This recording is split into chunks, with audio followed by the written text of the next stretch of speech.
Ravi Prakash Siliconandhra hospital Kuchipudi super speciality వైద్య సేవలు పూర్తిగా ఉచితం. మాజీ ముఖ్యమంత్రి జగన్మోహన్ రెడ్డి Z+ కేటగిరీ అడుగుతా ఉన్నాడు. Z+ ఎవరికి ఇస్తారో కూడా తెలియని వ్యక్తిని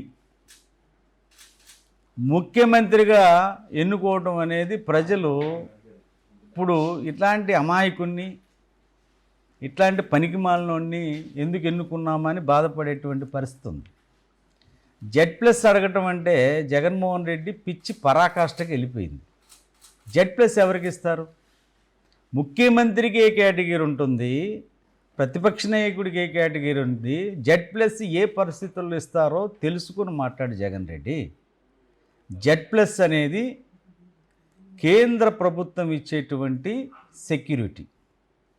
ఎవరికి ఏ సెక్యూరిటీ ఇవ్వాలనేది ఆంధ్రప్రదేశ్ ఇంటెలిజెన్స్ ఉంటుంది, సెంట్రల్ ఐబీ ఉంటుంది. వీళ్ళు మానిటరింగ్ చేస్తారు. పర్యవేక్షణలో ఎవరికి ఏ సెక్యూరిటీ ఇవ్వాలనేది దీనికి కమిటీ ఉంటుంది. ఆ కమిటీ రెఫర్ చేసినటువంటి నేపథ్యంలో వారికి ఉన్న థ్రెట్ని బట్టి, అంటే నువ్వు గులకరాయి కోడికత్తి డ్రామాలు ఆడితేనే Z+ ఇచ్చేస్తారా? Z+ ఈ దేశంలో ఎంతమందికి ఉంది? Z+ కేటగిరీ చంద్రబాబు నాయుడు గారు ఎవరిచ్చారు? ఆనాడు మన్మోహన్ సింగ్ గారు ఉన్నప్పుడు ఆయన మీద నక్సలైట్లు దాడి చేసినటువంటి నేపథ్యంలో ఇటువంటి వ్యక్తికి మనం ఇవ్వాలని ఆ రోజున NSG కమాండోస్ని ఇచ్చి Z+ కేటగిరీ ఇచ్చారు. వాస్తవం చెప్పాలంటే ముఖ్యమంత్రి కంటే భద్రత Z+ది ఎక్కువ. నేను అడుగుతున్న జగన్ రెడ్డి, నీకు ఇవాళ Z+ అడుగుతున్నావు కదా, Z+ ఉన్న చంద్రబాబు నాయుడు గారికి నువ్వు ఇవ్వవలసినటువంటి గౌరవం ఇచ్చావా? మీ నాన్న ముఖ్యమంత్రి రాజశేఖర రెడ్డి గారు చేశారు, రోసయ్య గారు చేశారు, కిరణ్ కుమార్ రెడ్డి గారు చేశారు. వాళ్ళ ముగ్గురు ముఖ్యమంత్రుల్లో చంద్రబాబు నాయుడు గారికి Z+ కేటగిరీకి ఇవ్వవలసినటువంటి గౌరవాన్ని ఇచ్చారు. ట్రాఫిక్ ఆపారు. చంద్రబాబు నాయుడు గారు ఏదైనా కార్యక్రమానికి వచ్చినప్పుడు DCPలు, ACPలు, CAలు, SIలు పర్యవేక్షణలో ఆయన కార్యక్రమం జరిగేది. నువ్వు ముఖ్యమంత్రి అయిన తర్వాత, జగన్మోహన్ రెడ్డి ముఖ్యమంత్రి అయిన తర్వాత 2 SIలు పెట్టేటటువంటి పరిస్థితి, ట్రాఫిక్ ఆపనటువంటి పరిస్థితి, 14 ఏళ్ళు ముఖ్యమంత్రి చేసిన వ్యక్తికి ఎలా గౌరవం ఇవ్వాలో నీకు తెలియదు. కానీ చంద్రబాబు నాయుడు గారికి ఇలువలు తెలిసిన వ్యక్తి కాబట్టి నువ్వు ఇవాళ 11 మంది ఎమ్మెల్యేలు ఉన్నా, నీకు ప్రతిపక్ష హోదా లేకపోయినా నీ కారు అసెంబ్లీకి అలౌ చేయమన్నాడు. లోపల ఎమ్మెల్యేలు ప్రమాణం చేసే నేపథ్యంలో ఆల్ఫాబెట్ ప్రకారం నువ్వు ఒక ఎమ్మెల్యేగా ప్రమాణ స్వీకారం చేయవలసి ఉన్నప్పటికీ మంత్రులు ప్రమాణ స్వీకారం చేసిన తర్వాత ఆ అవకాశం నీకు ఇవ్వటం జరిగింది.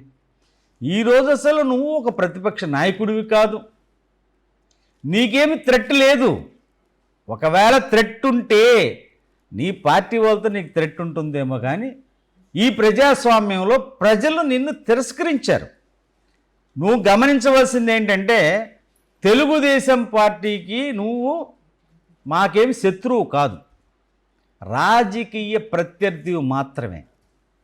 రాజకీయ ప్రత్యర్థివి కాబట్టి మేము నిన్ను చిత్తుగా ఓడించాం. అంటే ప్రజలు చిత్తుగా ఓడించారు. ఇవాళ ప్రతిపక్ష హోదా ఇమ్మని స్పీకర్కి లెటర్ రాస్తావు, Z+ కేటగిరీ ఇమ్మని చెప్పి హైకోర్టులో పిటిషన్ ఎట్లా ఇస్తావయ్యా నువ్వు జగన్ రెడ్డి? నీకు ఎవరు సలహాలు ఇస్తున్నారు? ఇప్పుడు అంతకుముందు 100 మంది సలహాదారులు ఉన్నారు, వాళ్ళ మాటలు విన్నావో లేదో తెలియదు. ఇవాళ నీకు సలహాలు ఇచ్చేవాడు ఎవడో? ఇవాళ నువ్వు సాధారణ ఎమ్మెల్యే మాత్రమే. ఈ 175 మంది ఎమ్మెల్యేలకు ఏ భద్రత ఇస్తున్నారో, ముఖ్యమంత్రి మినహాయించి మంత్రులు మినహాయిస్తే ఎమ్మెల్యే భద్రత మాత్రమే నీకు ఉంటుంది. ఎమ్మెల్యేకి ఎంతమంది ఇస్తున్నారు?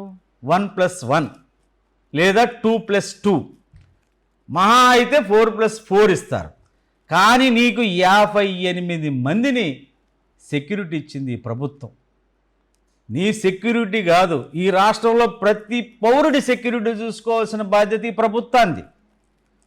కాబట్టి ఈ రోజున నువ్వు అభద్రతాభావం ఎవరికన్నా ఉంటే ఈ దేశంలో ఒక జగన్ రెడ్డికే ఉంది.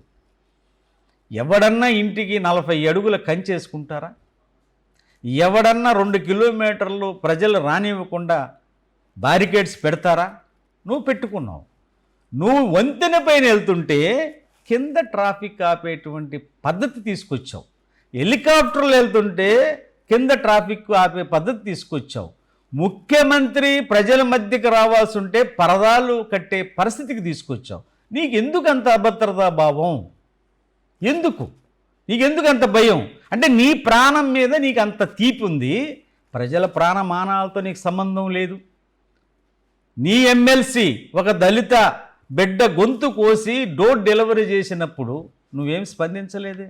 ఈ రాష్ట్రంలో అనేక మంది వైసీపీ అరాచకాలని లేక ఆత్మహత్య చేసుకున్నటువంటి వాళ్ళ గురించి నువ్వు మాట్లాడలేదే.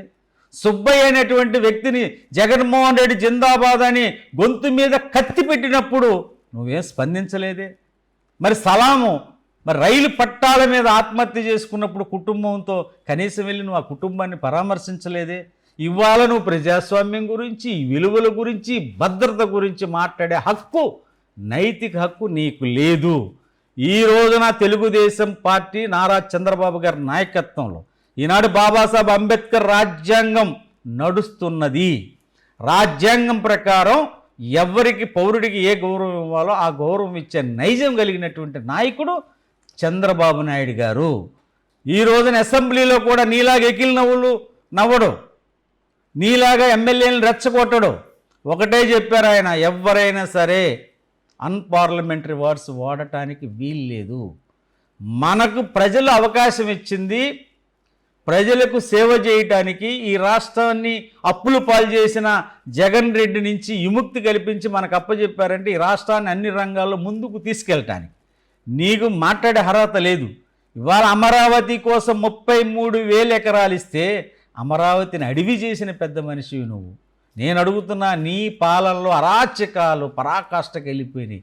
ఈరోజు నీకు దమ్ముంటే, ధైర్యం ఉంటే, నీకు ప్రజాస్వామ్యం మీద నమ్మకం ఉంటే, నీ పెద్దిరెడ్డి రామచంద్రారెడ్డి 100 ఎకరాలు బెనామీ 100 ఎకరాలు దోసుకున్నాడని నిరూపించినటువంటి నేపథ్యంలో నీకు దమ్ముంటే సస్పెండ్ చేయి.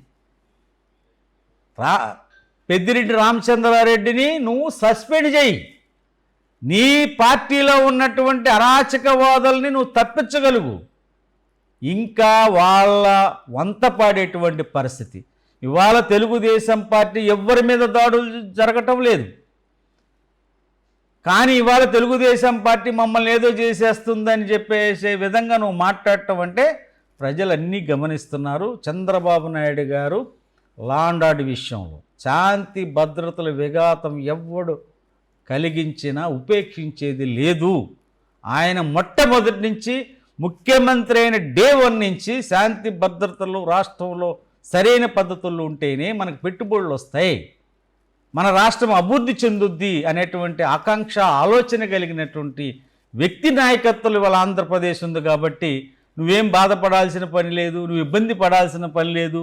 నాకు 1000 మంది సెక్యూరిటీ కావాలి అని నువ్వు అడిగేటువంటి పద్ధతి అనేది ఈరోజు ప్రజలు గమనిస్తున్నారు. నీకు Z+ కేటగిరీ కాదు కదా, Z కేటగిరీ కాదు కదా, Y కేటగిరీ కాదు కదా, ఏ కేటగిరీకి నీకు సంబంధం లేదు. ఈరోజు నీకు 11 మంది ఎమ్మెల్యేలు ఇచ్చారు. ఇంకా నువ్వు ముఖ్యమంత్రి అనే మత్తులో ఉన్నావు. నువ్వు ముఖ్యమంత్రిగా దించేశారు ప్రజలు. నీకు ప్రతిపక్ష హోదా కూడా ఇవ్వలేదు ప్రజలు.